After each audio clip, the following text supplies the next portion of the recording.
오늘은 단어를 같이 한번 복습해 보도록 하겠습니다. 단어 공부할 거고요. 얘도 마찬가지로 정의가 가장 중요합니다. 단어 무슨 뜻이었죠?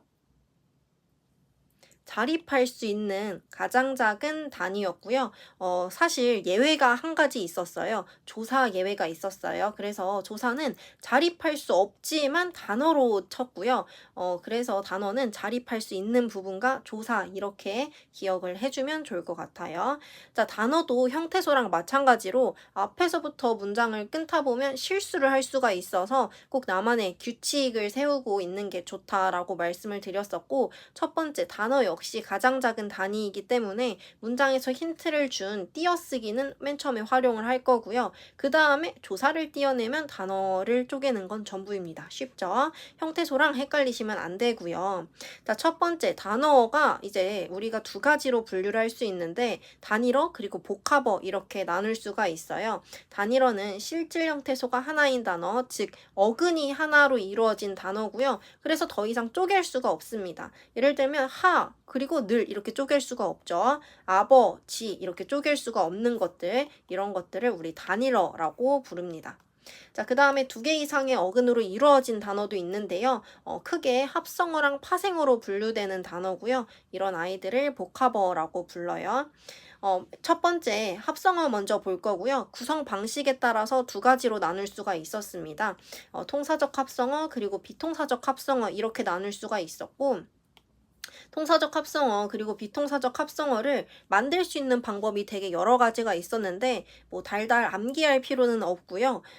여기서 기억해야 되는 건 조사는 있어도 되고 없어도 되지만 어미는 무조건 있어야 된다는 거, 얘를 꼭 기억하고 계셔야 됩니다. 자, 추가 포인트도 같이 한번 보겠습니다. 용언이 포함된 통사적 합성어에서 연결어미가 어로 연결된 경우에 얘를 비통사적 합성어로 착각하기가 쉽거든요. 그러니까 어미가 어로 연결돼서 동음 탈락이 진행된 경우인데 얘를 이제 어감만 있고 어미가 없구나 이렇게 착각하기가 쉽단 말이에요. 그래서 예시로 적어드린 뭐 나가다, 써먹다 이런 거 보시면서 이런 경우를 꼭 주의해야겠다. 이거 다시 한번 조금 리마인드를 하시고, 두 번째, 용언이 포함된 통사적 합성어에서 전성어미가 포함된 경우에 비통사적 합성어로 착각하지 않도록 얘도 주의해야 된다. 즉 형태소를 최소한으로 다 쪼개서 우리가 확인을 해야 되는 건데 형태소 쪼개기에서 약간 실수가 있는 경우, 길 짐승에서 길 플러스 짐승이네 아니었던 거죠. 기다 플러스 리을, 그래서 얘도 어간어미 형태가 모두 갖춰져 있다는 거 기억을 하셔야 됩니다. 밑에 예시 한번 같이 보시고요. 의미에 따라서 그리고 대등합성어, 종속합성어, 융합합성어 이렇게 나눌 수 있었는데 별로 어렵지 않은 내용이었습니다. 우리 그 다음에 파생어를 같이 한번 볼 건데요. 파생어는 어근에다가 새로운 게 등장하죠. 접사라는 게 붙어서 구성된 단어를 얘기했습니다. 접사는 혼자 쓰일 수가 없고요. 혼자 있다고 하더라도 그게 아무 뜻이 없고 어근에 붙어야만 뜻이 생기는 아이를 얘기하는 거였어요. 예를 들면 엿보다에서 엿을 우리가 접사라고 했죠. 엿 이렇게 혼자 있으면 뭐 엿보다는 몰래 보다 이런 의미가 생기지만 엿 혼자 있으면 몰래라는 의미는 사실 원래 없어요. 그래서 보다에 붙어야만 몰래라는 의미가 생기게 되는 거, 이런 걸 접사라고 얘기를 했었죠.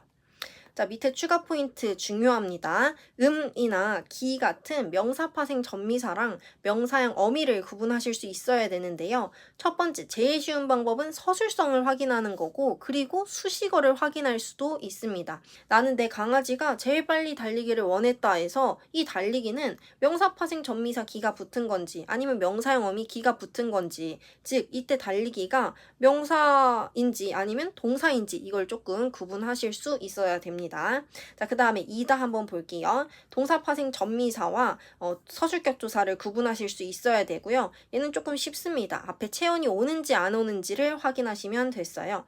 끄덕이다, 망설이다, 끄덕, 망설, 얘는 체온이 아니죠. 그러니까 동사파생 전미사 이다가 붙은 경우였고요. 즉 접사죠. 이때 이다는 책이다, 학생이다, 책, 학생, 체온이기 때문에 이때 이다는 서술격 조사였습니다.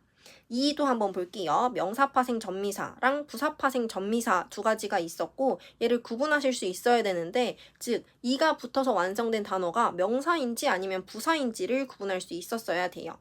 조사랑 결합할 수 있는지를 확인하시고요. 그리고 수식어를 확인하셔서 우리가 구분을 할 수 있었습니다. 이 건물의 높이는 100m이다 에서 높이 는 품사가 뭔지 한번 생각해 보시고 건물을 더 높이 지어라 에서 높이는 품사가 뭔지 한번 생각해 보세요.